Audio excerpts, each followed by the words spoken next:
So why should you listen to podcasts, audiobooks, or other long-form content on at least double the typical speed, like the playback speed? So hey, this is Konrad, Yerba, Addict, and in today's video, we're gonna explore the topic of listening to podcasts and other long-form content on a higher speed. So you have the options in for example Audible, or you have that in Spotify or in other podcast platforms, or also on YouTube you have like the playback speed, and you can speed up how fast you play the content. Instead of skipping, you can just speed it up. So based on my experience, because I've been doing it for I think more than a year now, and I've been just basically progressing on both, like on YouTube and on audiobooks, and I've been testing out where is it effective, where is it useful, where is it not, what times of day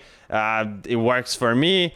And also like reading different books and different kind of diving into some neuroscience, I've been able to also figure out why it is very beneficial in certain circumstances.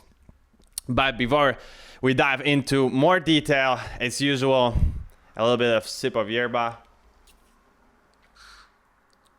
because without yerba the day is not complete. Basically, the fundamental reason where I'm gonna base the whole argument on is the fact that according to neuroscience of our brain and how we speak and how we process information, our ability to process information when we hear is faster than what we are able to speak. So hence the reason why a lot of times you can also figure out on yourself, like when you try to tell somebody something, you use in your brain you have 5,000 different ideas, thoughts, words and stuff, but you're only able to articulate the same. And the same goes for listening to other people, be it, as I said, like interviews, podcasts, someone saying something long form. Usually it's long form content that it's mostly applicable to, where at some point when you're listening to it, your mind kind of wanders off. And the reason for that is because our brain gets bored because someone is speaking slower. So he's articulating his thoughts. He's speaking way slower than we are able to think. So our mind is not 100% focused, and then it wanders off, and then we lose track on the conversation or the book or on those important aspects. So this is basically the basis of why am I making this video and why I think it works. This opened my mind to this actually makes a lot of sense that this would be like this, right?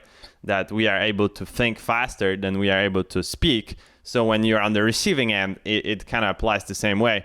Biggest benefits that I found when I started doing that slowly, I started with increasing to it 1.25x. Then I put it to 1.4, then 1.5. In some platforms, you have the option to go really detailed. In some platforms, you only have 1.25, 1.5, and then 2x. So it depends. But for example, Audible, for the audiobooks, you have a bar, and you can just select, you can do 132, even 137.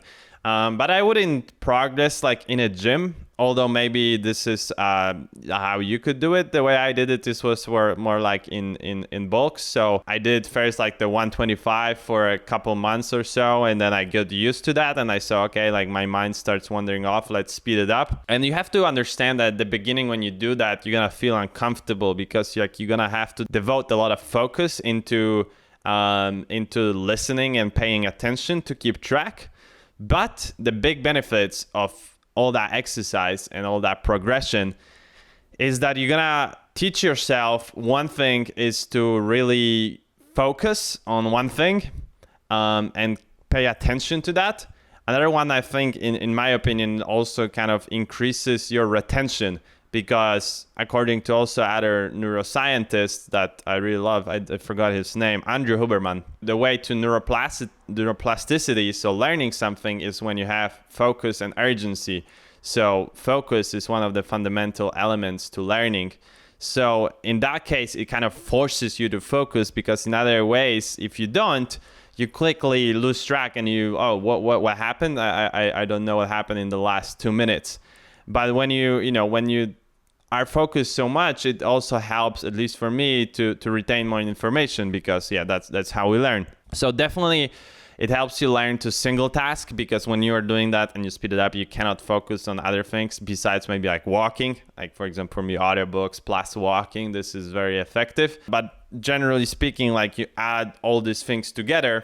So, being able to focus on one thing, have to pay attention, plus saving time. So you have the urgency thing. And it really, in my opinion, helps a lot with ingraining the information into yourself a lot better.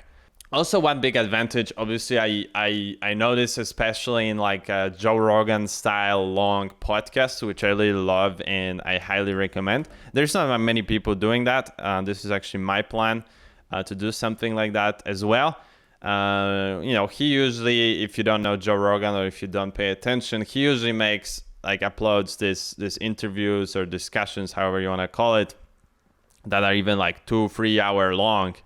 So when you listen to something or 2-3 hours, one thing is that a lot of times you won't find 3 hours if you would listen to it on the normal speed.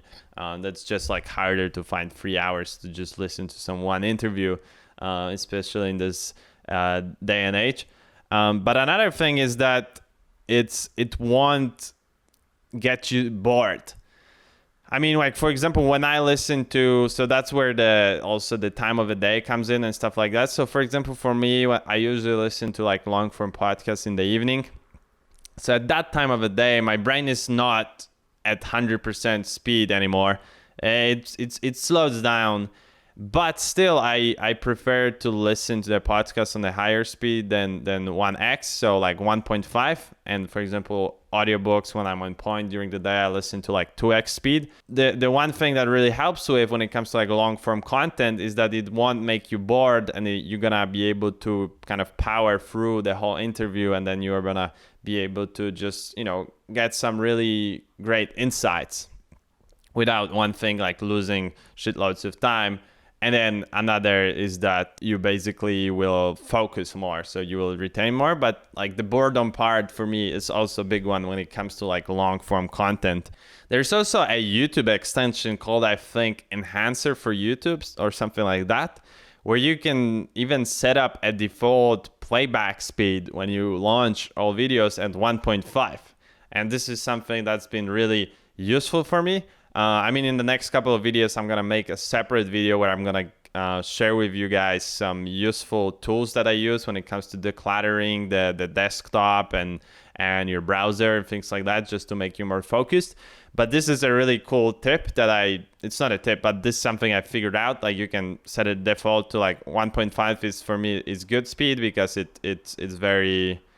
it applies to more things, like 2x, for example, is more rare that I would use that in videos. But there are a lot of things where you can use 1.5, and even if you don't, you have like a bar there, and you can lower the speed for less one particular video. Like, for example, if you, watch like some sports highlights, stuff like that, it looks weird when you have sped it up. So I highly recommend you guys to give a shot to increasing the playback speed in more places. If you're already doing it for audiobooks, I recommend you guys to try it out also on YouTube for like some longer interviews or some other videos, podcasts, places like that.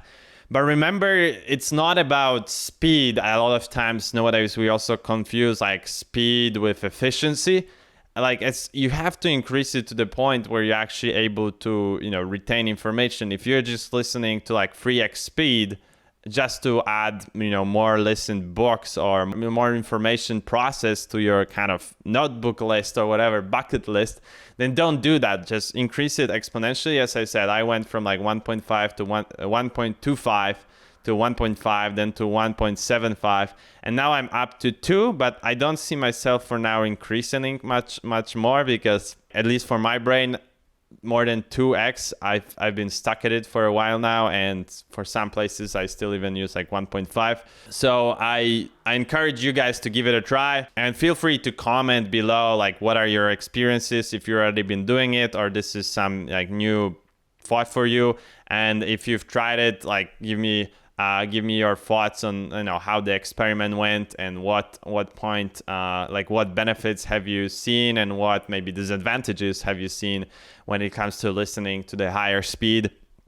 And thank you guys a lot for listening. For whoever's paying attention to those videos, please subscribe. That's gonna help me make more videos to support this channel and make me want to pump out more really good content for you guys. So thanks a lot, and I will see you in the next episode. See ya.